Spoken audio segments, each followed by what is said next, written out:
আপনারা জানতে চাচ্ছেন বর্তমান অবস্থা এবং ভবিষ্যতে এই সম্পর্ক দুই দেশের মধ্যে যে সম্পর্ক সেটা ভবিষ্যতে আমরা কি চেষ্টা করছি। আমাদের পক্ষে পরিষ্কারভাবে বলা হয়েছে যে বাংলাদেশ জাতীয়তাবাদী দল যে সকলের সাথে সম্পর্কে বিশ্বাস, এটা কোন বিশেষ দেশ আলাদাভাবে আমরা কাউকে দেখি সকলের সাথে সম্পর্ক থাকবে। বাংলাদেশের মানুষের সাথে রাশিয়ার মানুষের সম্পর্ক থাকবে, দুই দেশের সম্পর্ক থাকবে এবং সহযোগিতার ক্ষেত্রে যে আমরা যেগুলো বলেছি, ব্যবসা বাণিজ্য বিনিয়োগ, সায়েন্টিফিক ক্ষেত্রে, কালচারাল ক্ষেত্রে, জ্বালানি ক্ষেত্রে, সার্বিক সব জনকে ট্যুরিজমের কথা আসছে যে রাশিয়া একটা বিশাল দেশ, ওদের রাশিয়ান রয়্যালটিতে অনেক পুরনো রয়েছে ইউরোপে এবং সেখানে অনেক কিছু ট্যুরিজমের একটা সুযোগ আছে। তারা একটা বোধ এখানে অফিসে করতে যাচ্ছে, আগামী দিনে ব্যাংক করতে যাচ্ছে, ব্যাংকের ব্রাঞ্চ করতে যাচ্ছে, আমরা স্বাগত জানিয়েছি। এবং বাংলাদেশের প্রোডাক্ট এখন রাশিয়াতে বিগত দিনে যেভাবে যাইনি আমরা আশা করছি ওদের সাথে আলাপ আলোচনার মাধ্যমে বাংলাদেশকে রাশিয়াতে কিভাবে শোকেস করে, এই শোকেসিং করে বাংলাদেশি প্রোডাক্টের একটা মার্কেটে আরো বেশি আমরা জায়গা দিতে চাই রাশিয়ান মার্কেটে। সেদিক থেকে তাদের কোঅপারেশনের কথা বলেছে।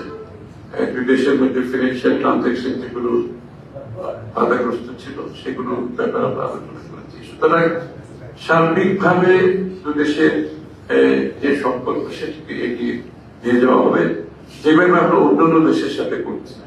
আর বাংলাদেশের বর্তমান প্রেক্ষাপট সম্বন্ধে আমরা জানতে চেয়েছি যে কতদিন হতে পারে নির্বাচন ইত্যাদি এগুলো জানতে চাচ্ছি, সেগুলি বিষয়ে আমরা বলেছি আমরা তো ইতিমধ্যে আমাদের অবস্থান পরিষ্কার করি, যত শীঘ্রই একটি নির্বাচিত সরকারের কাছে হস্তান্তর করা যাবে। আমরা কোনো টাইম ফ্রেম জানতে চাইছি, আমরা কোনো টাইম ফ্রেম বলিনি।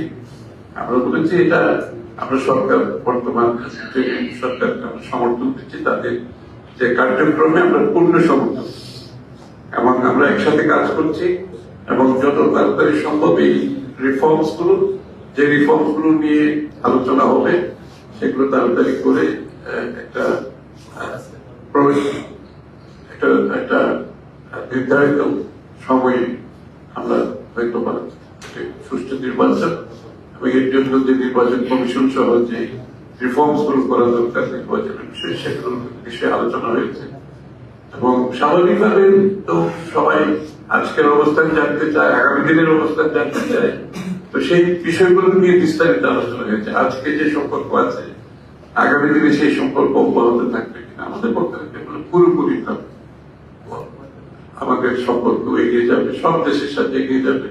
আমরা সিলেক্টিভলি কোন দেশকে আগে কিংবা পরে সেভাবে দেখে বিএনপির পররাষ্ট্রনীতি হচ্ছে আমরা সবার সাথে সুসম্পর্ক রেখে যে দুই দেশের মধ্যে যে কম্পারেটিভ অ্যাডভান্টেজ গুলো আছে সেগুলোর সুযোগ দিতে হবে।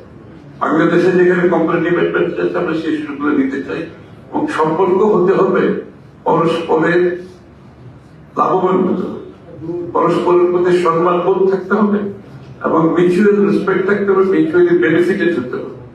সেই বিষয়গুলো উঠে আসছে এবং সেক্ষেত্রে বাংলাদেশের যেখানে সম্ভাবনা আছে রাশিয়ার যদি সম্ভাবনা এখানে থাকে, বাংলাদেশের মানুষের স্বার্থ রক্ষা করে, বাংলাদেশের স্বার্থ রক্ষা করে সম্পর্ক গড়ে উঠছে।